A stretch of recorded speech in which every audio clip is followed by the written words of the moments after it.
Hello guys, আসসালামু আলাইকুম। আপনারা সবাই কেমন আছেন? আপনাদের দোয়া এবং আল্লাহর অশেষ রহমত আলহামদুলিল্লাহ আমি ভালো আছি।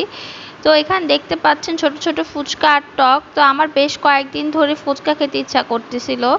তো আফরিনের বাবাকে আমি বললাম যে আমার জন্য ছোট ছোট ফুচকা নিয়ে আসো, টক নিয়ে আসো। আর আমরা নিয়ে আসছি খুব বড় বড় আমড়াগুলোর সাইজ। আর এখানে ডাবলি ভিজিয়েছিলাম, শুক্রবারে ডাবলি দিয়ে চটপটি রান্না করব। আর এখানে মুরগি ভিজিয়েছি, তো একটা আস্ত মুরগিকে ভুনা করব, ওটা শুক্রবারের জন্য। আর এটা হচ্ছে পুরো সপ্তাহের একটা ব্লগ, পুরো সপ্তাহে কি কি রান্না করলাম তো সকল কিছুই আপনাদেরকে শেয়ার করব। আর এটা হলো মানে এই আগের শুক্রবারে আমি গরুর মাংস রান্না করছি, তো সেটার একটা ভিডিও ক্লিপ আপনাদেরকে শেয়ার করলাম। তো মানে হচ্ছে এরও এর 2 শুক্রবার আগে আমি এই ভিডিওটা করছিলাম। তো সকল মশলা দিয়ে এখানে আমি গরুর মাংসটা বসিয়ে দিয়েছি। আমি সবসময় হাতে মেখেই গরুর মাংস রান্না করি বরাবরের মতোই। তো এর মধ্যে আমরা গত শুক্রবারের আগের শুক্রবার বের হয়েছিলাম বাসার থেকে। তো বের হয়ে আমি একটি বার্গার খাচ্ছি, আর আমার মেয়ে চিকেন বল খুবই পছন্দ করে, তো চিকেন বল খাচ্ছে। তো এটা উত্তরাতে একটু হাঁটাহাঁটি করতে গেছিলাম। তো যাই হোক, উত্তরা লেক পার্ক যেটাকে বলে হয়, ওখানে গেছিলাম। তো ভালোই লাগলো, প্রাকৃতিক পরিবেশ। একটু মেয়েকে একটু ট্রেনে উঠাইছিলাম, ওখানে ছোটোখাটো মোটামুটি ভালোই রাইড আছে। তো মেয়েকে ট্রেনে উঠলাম। সন্ধ্যাবেলায় বাসা যাওয়ার সময় একটু বার্গার খাচ্ছি, যদিও আমি ডায়েটে আসি। এই বার্গার খাইয়েই আমার শেষ। আমি রাতে কখনো আর ভাত খাই না। আমি রাতে টোটালি কুরবানিদের পর থেকে ভাত খাওয়া অফ করে দিয়েছি। তারপরেও মাঝে মধ্যে লোভ সামলাতে পারি না। যখন হলো বাসায় গরুর মাংস বা ভালো কিছু রান্না করা হয়, রাতে অল্প একটু হলেও খাইতে হয়, নাহলে আমার খুব খারাপ লাগে। সবাই আমার সামনে খাওয়া দাওয়া করে, ঘোরাঘুরি করে। তো যাই হোক, এখানে দেখতে পাচ্ছেন আমি বেগুন চাকচাক করে ভেজে নিচ্ছি। আর ওখানে দেখতে পেলেন একটা আস্ত ইলিশ মাছ।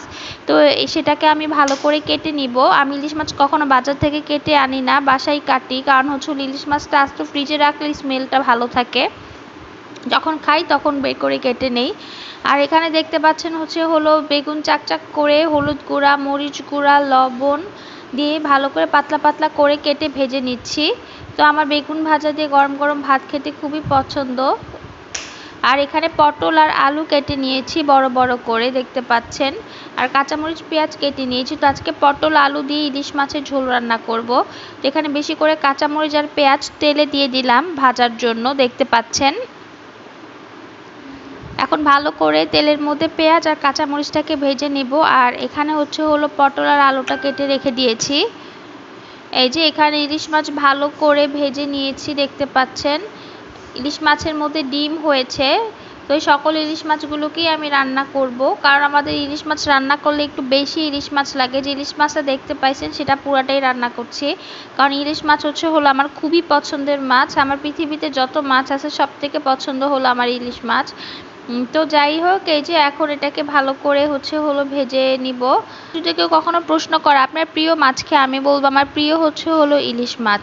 তো দেখতে পাচ্ছেন, এই যে এখানে ভালো করে কাঁচামরিচ আর পেঁয়াজ দিয়ে ভালো করে ভেজে নিচ্ছি। তো এখানে পটল আলু ইলিশ মাছের ঝোল আমি রান্না করব।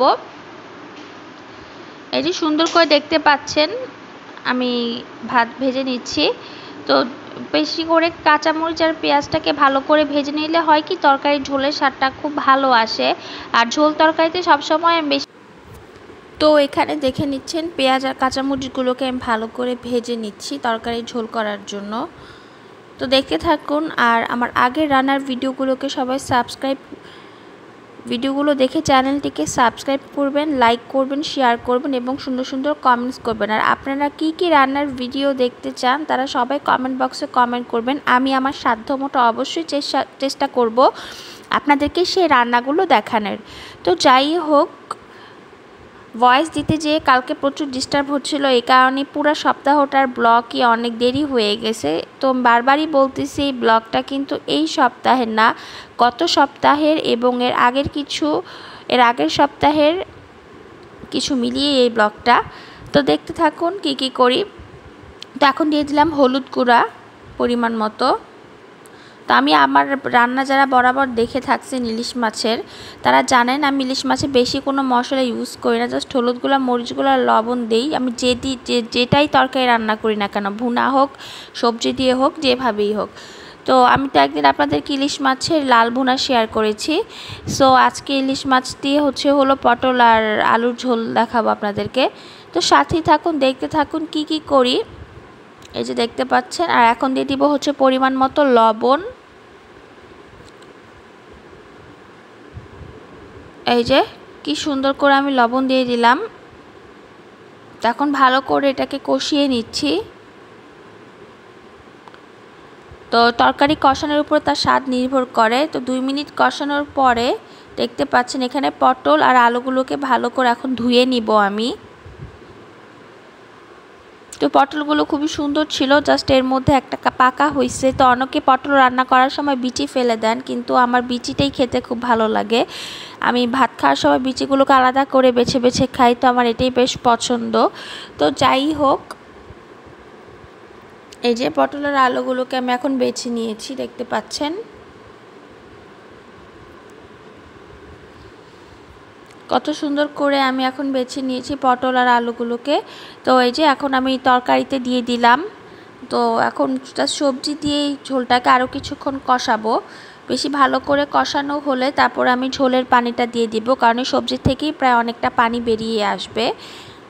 তো সে সাথে দেখতে থাকুন। আর আপনারা ইলিশ মাছের সাথে কোন সবজি রান্না দেখতে চান তা আপনারা সবাই কমেন্ট বক্সে কমেন্ট করে অবশ্যই জানাবেন, কারণ আপনাদের সুন্দর সুন্দর কমেন্ট আমাকে নতুন ভিডিও দিতে অনুপ্রেরণা জাগাবে। তো গাইস সাথেই থাকুন এবং দেখতে থাকুন কি কি করি। তো সবাই ইগনোর করবেন, আমার আজকে কথার মধ্যে অনেক ভুল ত্রুটি রয়েছে, আগে বলে দিলাম, কারণ আমার শরীরটা বেশ কিছুদিন, মানে বলতে গেলে পুরো আগস্ট মাস থেকেই পুরো মাসটি আমার মানে সিক গেল। তো কথাও গুলায় ফেলতেছি, কি বলতেছি তা আপনারা সবাই ক্ষমা দৃষ্টিতে দেখবেন। তো সাথেই থাকুন, দেখতে থাকুন। আর তরকারি কালারটা অনেক লালচে আসছে, আমি জানি না যে মরিচ গুঁড়াটা আপনাদের ভাইয়া নিয়ে আসছে বাসায়। মরিচ গুঁড়াটা দিলেই অনেক লাল হয়ে যায়, কিন্তু সেই পরিমাণ কোনো ঝাল নেই, দেখে মনে হচ্ছে জানি কত ঝাল। আপনারা আপনাদের পরিমাণ মতো ঝাল দিয়ে রান্না করবেন। তো এখন সবজিটাকে সেদ্ধ করে নিব। তো সেদ্ধ করার পরে ভাজা মাছগুলোকে দিয়ে নিব। তো এখানে দেখতে পাচ্ছেন সবজিগুলোকে সেদ্ধ করতেছি। তো ওই কষানো হয়ে গেছে, আরও একটু কষানোর পরে আমি একেবারে ফাইনালভাবে তরকারির ঝোলটা দিয়ে দিব, যে ঝোলটা আমি রাখবো। আর এই তরকারিটা একটু ঝোলঝোল খেতেই ভালো লাগে, কারণ হলো পটলের তরকারিটা ঝোলঝোল না হলে খেতে একটু ভালো লাগে না। তো সাথেই থাকুন, দেখতে থাকুন কি কি করি। এই যে এখানে ইলিশ মাছটাকে ভালো করে ভেজে নিয়েছি।